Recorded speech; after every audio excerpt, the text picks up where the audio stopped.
All right, welcome to the first episode of Just Listen, the vlogcast for the people by the people. I'm your host, MU Jizzle, alongside my co-host, Nick Knack Patty Whack. Hello. We're going to be talking about a few things, so don't forget to like, subscribe, share, and leave a comment. What's up, Nick Knack? What's going on? Alright, just chilling. You see the BET Awards? Yeah, I seen it. It was pretty good. Yeah? How'd you like it compared to all the other BET award shows? It was one of the better ones in my opinion. I thought so too. I thought it was more like put together. I thought the other ones was like more unorganized, but this one was like more put together. Yeah. Yeah. And I think the shows and the costumes and it was, more elaborate. Did you see the people in the audience? They look like the Village people. No, I missed that one. They had people in the audience with purple dreads. It was crazy. But so what was your favorite part of the show? My favorite part of the show was when Tyler Perry gave his speech on how he got started and everything. It was deep, you know. You follow your dream and you will succeed. You know. Yeah, I didn't know he was that rich. Goddamn. Make some noise for Tyler Perry being a billionaire off of wearing dresses. Woo! Right? Yeah, well, he stated growing up as a kid, he was always around his mom and her girlfriends when they would play cards. And if one of them was upset, one of them would crack a joke to get everybody laughing. So that's where he got started. And he said that his mother was abused by his father. Yeah. So, you know, he would go in the room and try to cheer her up by imitating one of the women. Right, yeah. And which is a little weird.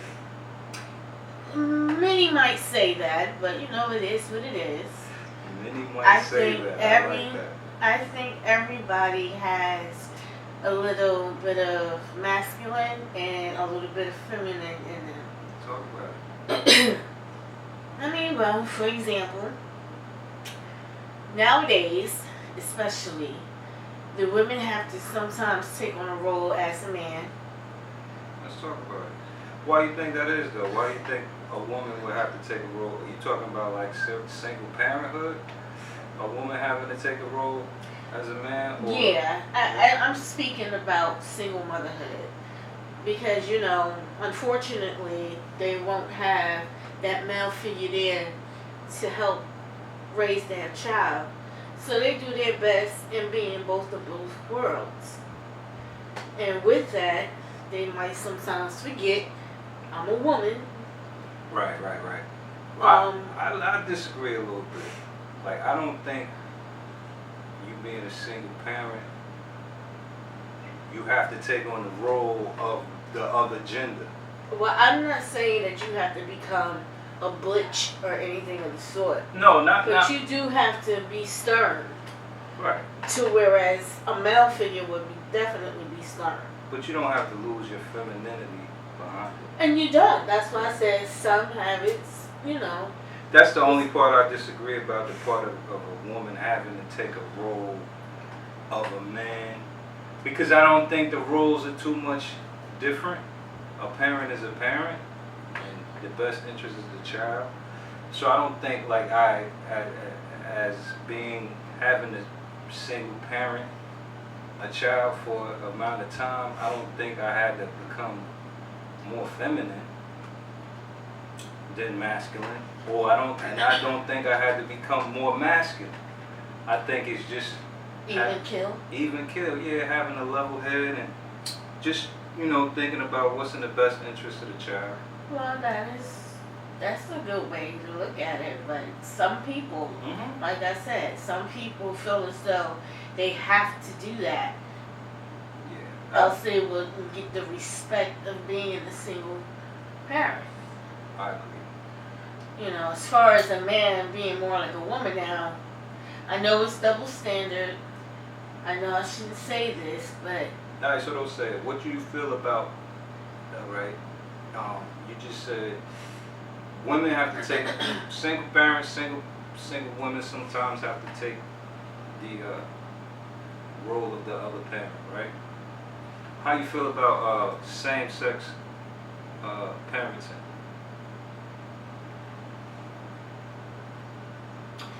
I mean, same-sex parenting could be a little confusing. Um, there would have to be a lot of talks, a lot of understanding, to where is who is playing what role, and So you don't agree with same-sex parenting? it's not for me to agree. Like you said, a parent is a parent, and if it's same sex, then so be it. You can't be prejudiced towards the fact there's two women or two men doing it, as long as they're having conversations and upbringing their child in the right way.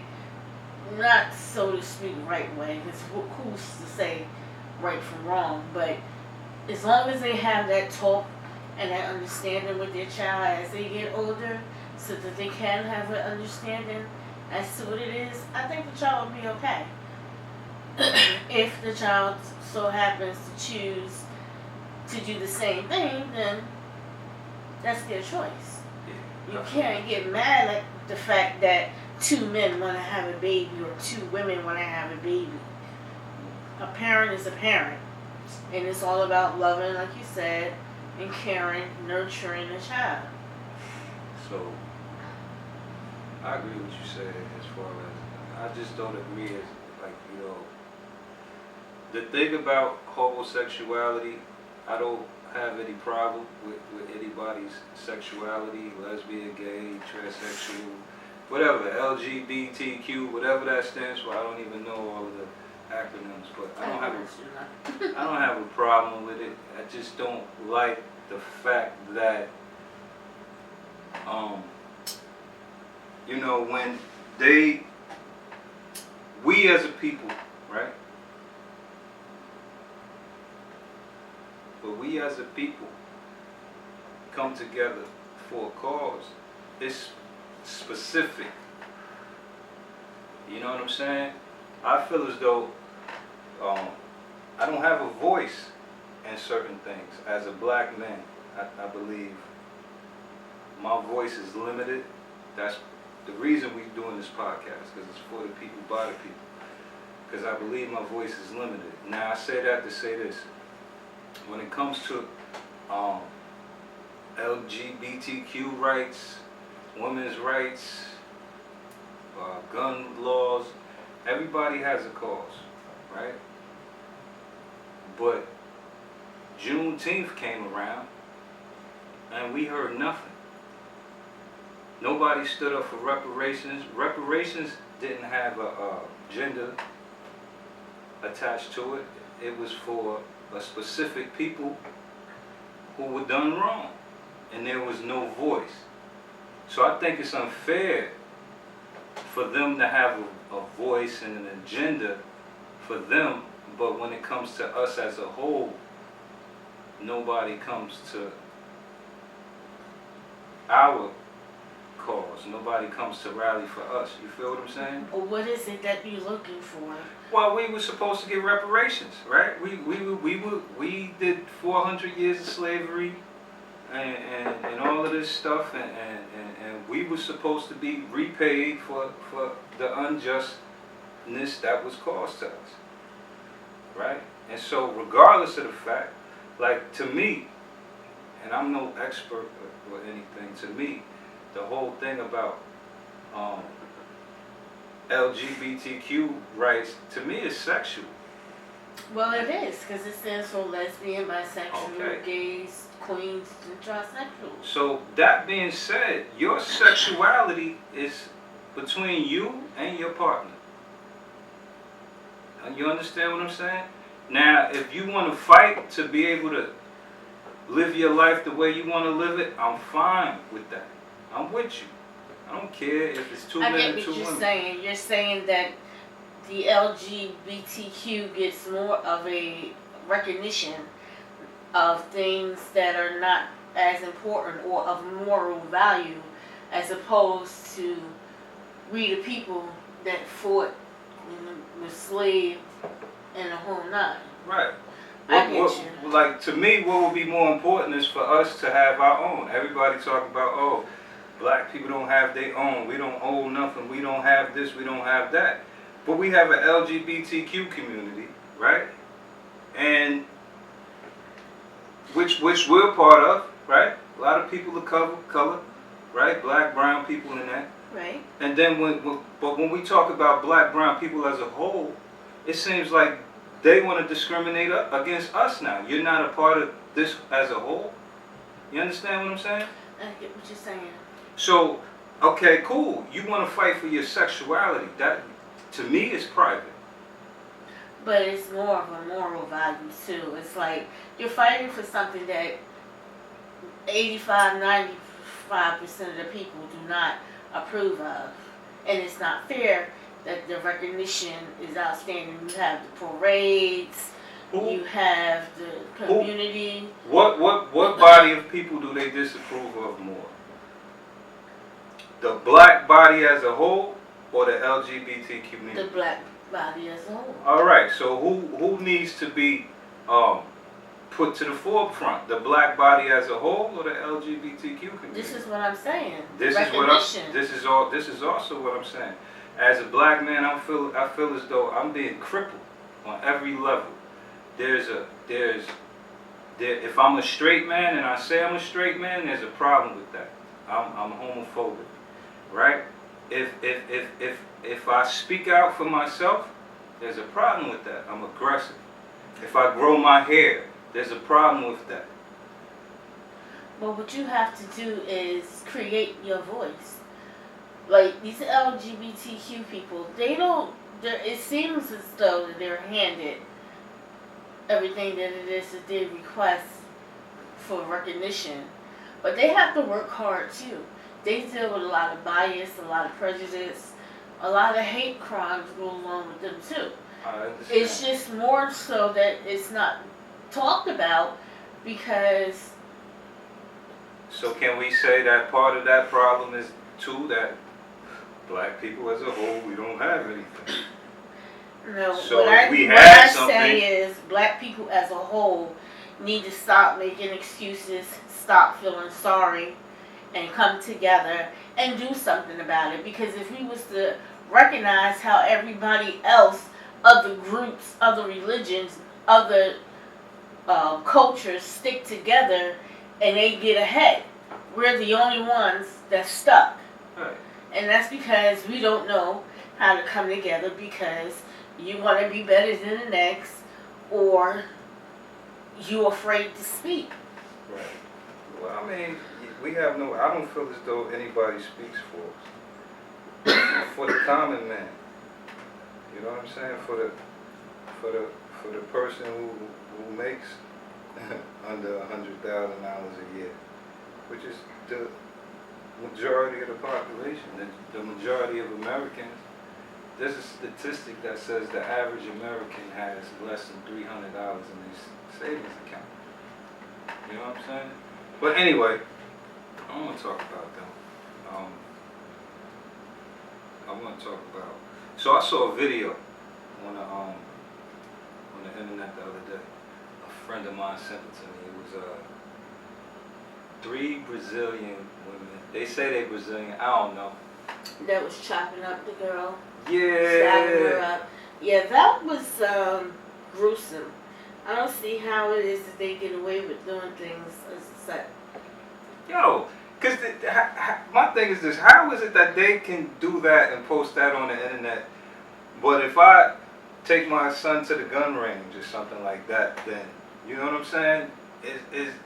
They'll lock me up if I post something like that. You know what I'm saying? You've seen the stories, you heard the stories. I just don't get it. Like, how is prejudice and being biased come in? It's unfortunate. Like I said, we have to stop making excuses and understand what it is and speak up. Yeah. Because as long as we don't speak up, they're going to keep bullying us and we're gonna keep taking the slack, and we're never gonna be heard. Yeah, we that's crazy though. So I think that's what our problem That's is. gruesome. Like if I got a store online and I post ads through Facebook. And on 420 I had a marijuana flag and I wanted to post that as a promotion on Facebook and they blocked me. Just the marijuana flag, right? No promotion of it or nothing like that, just the flag, they blocked me. But they allowed this girl to be on there getting, like they allowed you to see all of that. Yeah, the blood gushing. Come on, man. And trying to chop her head off. I mean. But they'll ban Farrakhan. they'll ban a lot of shit. You know what I mean? It's just crazy. I don't get this whole social media thing. Like, I don't. But America is crooked. And has always been crooked. And they will continue to want to do what they want to do. They're a bunch of bullies because, honestly, how do they get away with this stuff? This is why a certain individual is in the position that he's in. Ooh, because Trump. He's a bully. Yeah, Trump. And that's all everybody want to do. They Like, say they don't want him there. Did you remember that whole Central Park 5 case? Vaguely. Alright. I didn't remember it either. Especially the part where he said he actually took out ads in 3 major papers for the death penalty for these children. Right? So, that being said, right, and these people standing next to him, like these was black boys, like I wonder what the stance would be after they saw the documentary. You know what I'm saying? Like, you figure the Kanye's, does he change his stance? I know he should. Steve Harvey stood next to this guy, but he's already changed his stance. He claims he did not know. You know what I'm saying? But, I mean, he gotta be like the Antichrist or something. You feel me? Like, how would you feel if that was your child or something like that? Like, come on, man. Exactly. We know that it would be a total different move if it was his son involved in the Central Park 5. Well, he got, this is the same president we talking about who got children detained at the border, separated from their families. And for what reason? Yeah, because he can. Exactly. That's it. He's a bully. America allows him to be a bully. Again, they state, oh, we don't want him in office. We want to impeach him. But at the same time, it's like, yay, yay, yay, go Trump. You're being a bully. So now we have somebody to blame, cover up our shit. Because we're not bold enough to do it. Make America great again, right? That's what they want to do.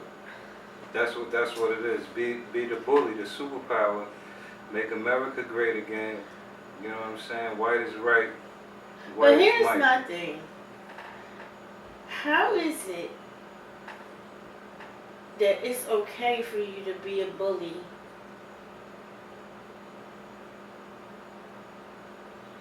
and, like you said, everybody else falls under the bus when they do minute things?